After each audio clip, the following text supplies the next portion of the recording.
The fried liver attack. This is a cunning sacrifice that exploits the weakness of the f7 square to turn the black king into an open target early in the game. First, let's look at the raid. The battle for the center begins with e4 and e5. Knight f3, the first attack on the e5 pawn, arrives. Knight c6, black defends the pawn with the knight. Bishop c4, setting sights on the f7 square with the Italian game. Knight f6, black continues development. Knight g5, here we go. A double attack on the f7 square begins with both the knight and bishop.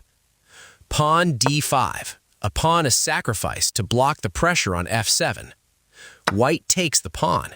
Tension at the d5 square is rising. Pay close attention. This is where the disaster begins. Black recaptures with the knight on d5. By doing this, they leave the f7 square completely vulnerable and invite the famous sacrifice. Knight dives into f7, an incredible sacrifice. The knight forks the queen and rook, giving itself up for the attack. The king is forced to take the knight. Now the black king is in the open and castling rights are gone. Queen f3 with a check. At the same time, white targets the undefended knight on d5. Let's analyze the position.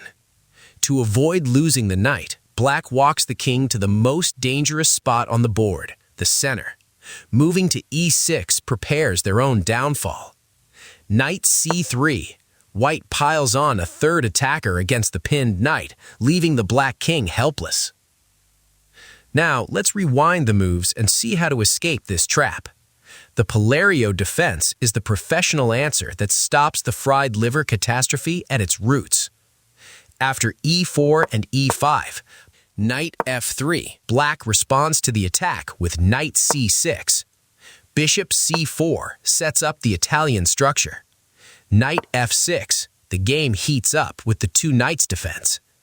Knight g5 puts pressure on f7, and the defensive line is drawn with pawn d5. White takes the pawn on d5. White is not backing down. Here comes the rescue.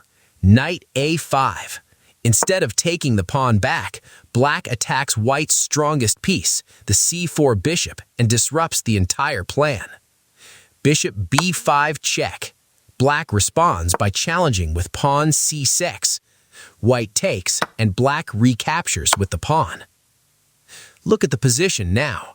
Black sacrificed a pawn, but in return, they forced white's pieces to retreat and gained massive development speed. Bishop e2. White is forced to pull the bishop back to safety. Pawn h6. Black kicks out the uninvited guest on g5 and ends the entire attack. Remember these three things. 1. White's bishop on c4 is the heart of this attack. Use the knight a5 move to take this weapon out of play immediately. 2.